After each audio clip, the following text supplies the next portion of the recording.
बिस्मिल्लाहिर्रहमानिर्रहीम। अस्सलाम वालेकुम नाज़रीन, मैं हूं साकिब बशीर। आज हम 3 मौज़ूआत पे बात करेंगे। एक तो जस्टिस बाबर सत्तार का लापता अफराद केस में बड़ा ही अहम और गैर मामूली हुक्म आज जारी हुआ है, तहरीरी हुक्म जारी हुआ है।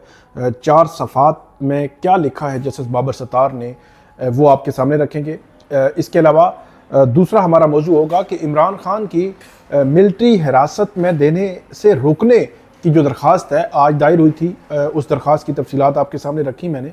वो दरख्वास्त फ़िक्स क्यों नहीं हो सकी और कब तक फ़िक्स होगी, इस पे बात करेंगे। और इस्लामाबाद हाई कोर्ट में कब तक छुट्टियां जो है वो मुकम्मल होंगी और कौन से अहम केसेस इस हफ्ते लगने थे लेकिन वो कहीं नज़र नहीं आ रहे। और तीसरा हमारा मौजू होगा मुस्लिम लीग नून और जो हुकूमत है उसकी जानिब से सेनेट में जो इरफान सदीकी साहब हैं, सेनेटर हैं, उनकी जानिब से एक बिल जो है वो पेश किया गया जिसमें इस्लामाबाद में बग़ैर इजाज़त एहतजाज पर 3 साल कैद और दूसरी दफ़ा जो है वो बग़ैर इजाज़त जो है वो एहतजाज पर 10 साल कैद।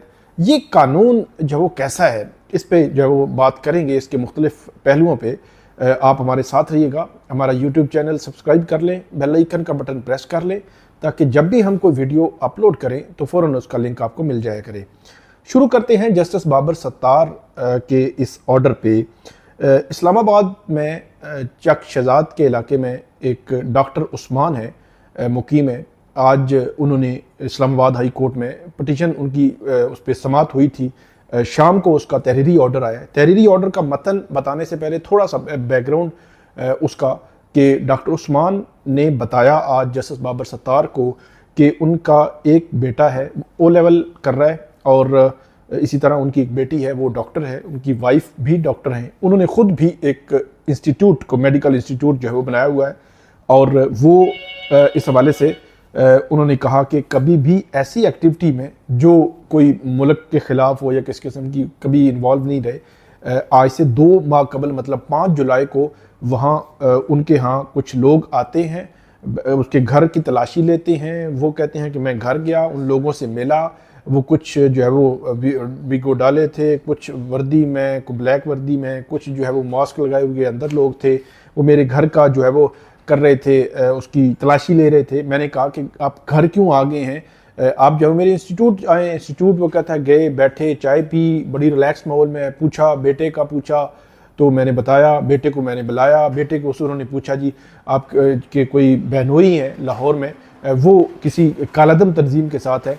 तो उन्होंने यकीन दिलाया अपने बेटे का कि इसका किसी किस्म का कोई ताल्लुक नहीं, और बेटे ने भी ये बयान दिया। उसके बाद डॉक्टर उस्मान कहते हैं कि वो ले गए। उन्होंने कहा 4-5 दिन के बाद या 2 दिन के बाद वापस आएगा, नहीं आया। फिर हफ्ते बाद कहा वापस आएगा, नहीं आएगा। तो आज 2 माह गुजर चुके हैं, बेटा वापस नहीं आया। अब वो कहते हैं कि हमने दरख्वास्त दायर की है। इसी दौरान हमें ये कहा जाता रहा कि मीडिया से बात नहीं करनी आपने, और ना ही आपने कोई जो है वो किसी किस्म की पटिशन करनी है, ना पुलिस की पास जाना है। तो अब उन्होंने कहा कि हमने FIR की है। और ये सारी कहानी बताते हुए वो डॉक्टर उस्मान अपने उस लापता बेटे के लिए इतना रोए कि एक जो है वो सख्ता तारी हो गया उस कमरा अदालत में। एक जज्बाती मंजर था, और जो जस्टिस बाबर सत्तार हैं वो भी उनको रोक नहीं सके। काफ़ी देर खामोशी रही और उसके बाद जो है वो बात आगे बढ़ी। ये उसका पस मंज़र है। जस्टिस बाबर सत्तार ने जो ऑर्डर किया है, एक तो उन्होंने कहा है कि कल सुबह 10 बजे IG इस्लामाबाद इस बच्चे को बाजियाब करा के अदालत के सामने पेश करेंगे। एक बात तो इसमें वाज़े ऑर्डर जो है वो है जस्टिस बाबर सत्तार का। इसके अलावा इसमें कहा गया है कि बच्चे का नाम है, 18 साल तकरीबन ऑलमोस्ट एज है, फैज़ान उस्मान। उनको कहा गया है कि उनको IG इस्लामाबाद बाजियाब भी कराएंगे और जिन लोगों ने उसको लापता किया उनकी निशानदेही करेंगे, ये कहा गया है। और ये कहा गया है कि जो सेक्टर कमांडर हैं इस्लामाबाद के ISI के, उनको कहा गया है कि वो फैज़ान उस्मान की जो मैकबुक है वो और उसका जो iPhone है, मोबाइल फ़ोन, ट्रैक करने में IG इस्लामाबाद मतलब इस्लामाबाद की जो पुलिस है उसकी मुआवनत करेंगे, जो खुफिया इदारे। तो इसके अलावा ये भी कहा गया है कि क्योंकि जो ISI है उनके पास सर्वेलेंस सिस्टम के ज़रिए मौजूद है, सर्वेलेंस सिस्टम मौजूद है, तो इसलिए वो फैज़ान के मोबाइल फ़ोन और मैकबुक को ट्रैक करें। सिर्फ उसका पता लगाएं, क्योंकि जो फैज़ान है उसके वालिद ने आज अदालत को ये बताया था कि उसका मोबाइल ऑन रहा है, उस पर मोबाइल जो है वो उस पर जो है वो लोग बात करते रहे हैं मेरे साथ। इसके बाद ये कहते हैं कि लापता फैज़ान की अदम बाजियाबी पर सेक्रेटरी दाखिला, सेक्रेटरी दिफा, IG इस्लामाबाद और सेक्टर कमांडर जो है वो ISI के, वो एफिडेविट देंगे। ये कहा है 1 हफ्ते में वो एफिडेविट देंगे कि उसमें एफिडेविट में ये लिखा होना चाहिए जो जस्टिस बाबर सत्तार ने यहाँ पर जिक्र किया है। कहते हैं कि आप बताएंगे कि जो मुगवी है, मतलब जो लापता बच्चा है, वो फैज़ान, उसका कोई मालूम नहीं, आपको मालूम है या नहीं है, ये आप बताएंगे। और ये आप बताएंगे कि आपके मातहत या मुतल्लका अफराद को लापता फैज़ान के ठिकाने का इल्म है या नहीं है, ये भी आप बताएंगे।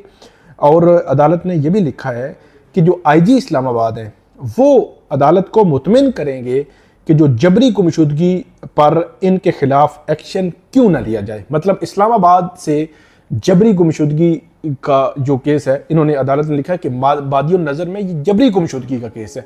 इससे पहले इमरान खान के जो सिक्योरिटी के इंचार्ज हैं साबिक उमर सुल्तान, वो F10 से लापता हुए, उनका कुछ मालूम नहीं वो कहाँ हैं, किस हालत में हैं। इस्लामाबाद हाई कोर्ट के justice chief justice Aamir Farooq की अदालत में केस आया, उन्होंने भी कुछ नहीं किया, उन्होंने नोटिस हो गए, केस इस हफ्ते लग रहा था, केस ही नहीं लगा। आगे चल पर उस पर बात करते हैं। उस पर लिखते हैं, अदालत लिखती है कि फैज़ान उस्मान का केस बादियों नज़र में जबरी गुमशुदगी का केस है। सुप्रीम कोर्ट और हाई कोर्ट्स कह चुकी हैं कि जबरी गुमशुदगियाँ काबिल नफरत अमल है जिसे ख़त्म होना चाहिए। लापता फैज़ान की अदम बाजियाबी पर जो डायरेक्टर जनरल FIA हैं, उनको भी कहा गया है कि वो भी अपना बयान हल्फी जमा करवाएंगे। ये बड़ा ही गैर मामूली ऑर्डर जस्टिस बाबर सत्तार ने जारी किया है, जिस पर कल सुबह 10 बजे समाअत होगी और 10 बजे पता चलेगा कि फर्दर अब उस केस में क्या होता है। एक तो ये है। इसी के साथ जो है वो लापता अफराद वाला बात करते हैं उस पर कि इस हफ्ते कौन से अहम केसेस थे जो हवा हो गए, वो जिनका पता ही नहीं कहाँ गए, कब लगने हैं, कोई पता नहीं है। हालांकि इस हफ्ते वो इम्पॉर्टेंट अर्जेंट जो है वो अर्जेंसी थी उन केसेस में, वो केसेस भी फिक्स नहीं हुए। तो जो एक तो पहले बात करते हैं कि इमरान खान साहब ने मिलिट्री हिरासत में देने से रोकने की जो दरख्वास्त दायर की थी इस्लामाबाद हाई कोर्ट में, आज जो इंतज़ार समझौता है, इमरान खान की लीगल टीम के मेंबर हैं। इसके अलावा जो फैसल चौधरी हैं वो भी लीगल टीम के मेंबर हैं इमरान खान की लीगल टीम के, वो भी आज इस्लामाबाद हाई कोर्ट में मौजूद थे।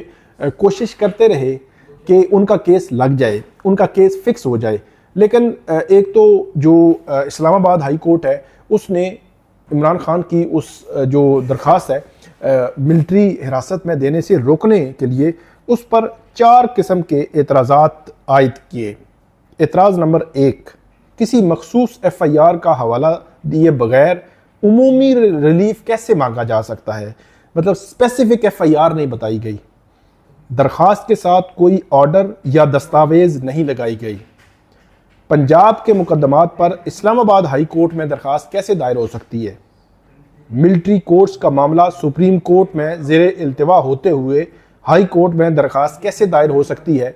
ये 4 एतराज़ात लगाए गए हैं जो इस्लामाबाद हाई कोर्ट के रजिस्ट्रार ऑफिस की जानिब से, जिसके बाद ये इंतज़ार समझौता जो लीगल टीम है इमरान खान की, फैसल चौधरी, वो आज वहाँ कोशिश करते रहे उनकी जानिब से, और इंतज़ार समझौता ने लिखा कि उनका केस नहीं लगाया गया, उनका केस जो है वो फिक्स नहीं किया गया और उनको ये कन्वे किया गया है। उनकी जो एग्जैक्ट ट्वीट है वो मैं पढ़ देता हूँ, और वो ये कहते हैं कि उनको ये कन्वे किया गया है कि उनकी केस में अर्जेंसी नहीं है, तो अर्जेंसी ना होने की वजह से उनका केस जो है वो जल्दी फिक्स नहीं हो सकता। ये इसमें जो वजह बताई गई है, ये एग्जैक्टली कहते हैं कि इमरान खान का मिलिट्री ट्रायल रोकने के लिए दायर दरख्वास्त को इस्लामाबाद हाई कोर्ट ने मुकर्रर करने से इनकार कर दिया है।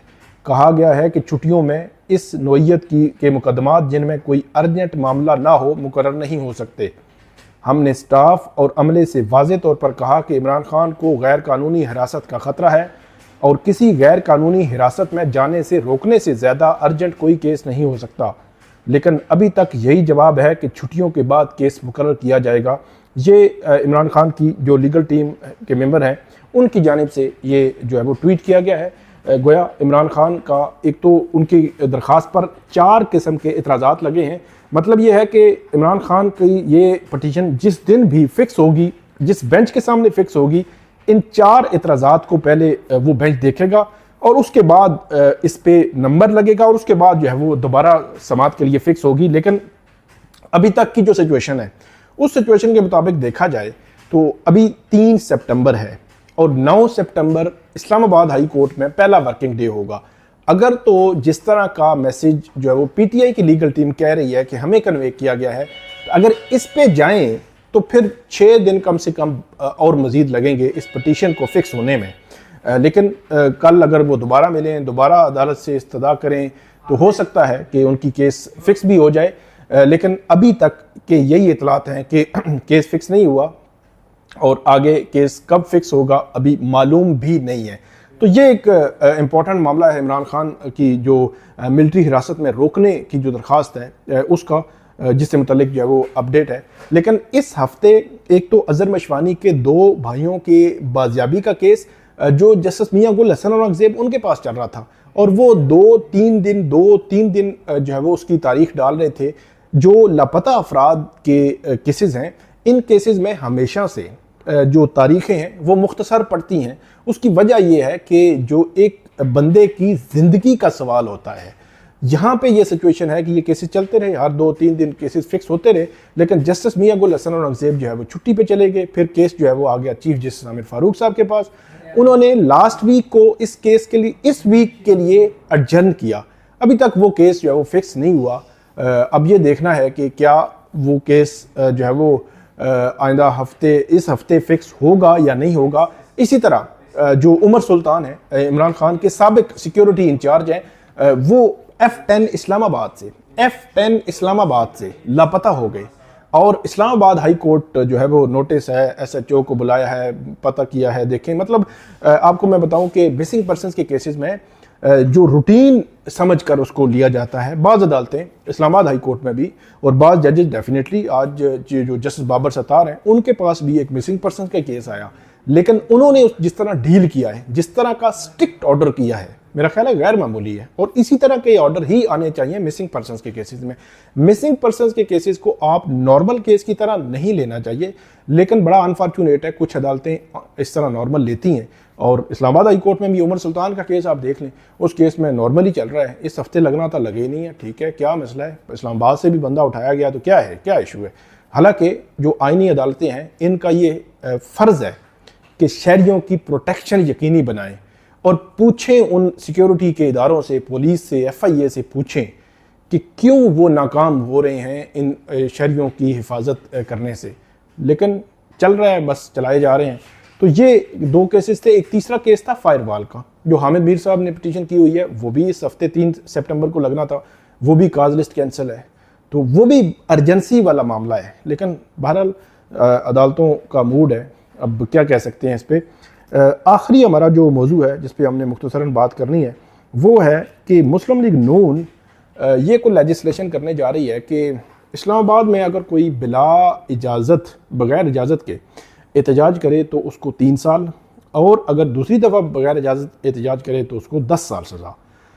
समझ इस बात की नहीं आती कि जब यही जो है वो पार्टीज़ जो है अपोजिशन में जाती हैं तो इनके अंदर का जमहूरियत भी जाग पड़ती है, इनके अंदर का आइन भी जाग पड़ता है, इनके अंदर के आइनी हुकूक भी जाग पड़ते हैं, इनके अंदर के जो एहतजाज के राइट्स हैं वो भी जाग पड़ते हैं। लेकिन जैसे ही हुकूमत में आते हैं तो सब कुछ भूल जाते हैं। जिंदा मिसाल है 2018 में जब PTI की गवर्नमेंट आई, उन्होंने भी यही किया, वो भी इसी तरह ही मतलब मामला थे। ये जिस लेवल पे अभी PDM की गवर्नमेंट या PDM की पहली और अभी की हुकूमत ले गई है, कम से कम इस लेवल पे भी नहीं थे।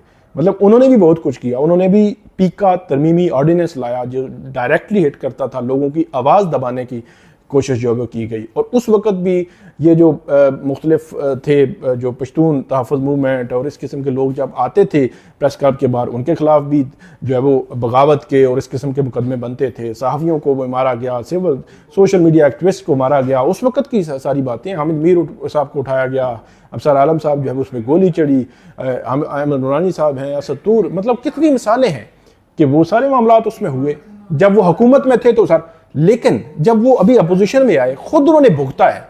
अब कम से कम ये होना चाहिए कि कल अगर वो हुकूमत में आए तो ये काम ना होने दें।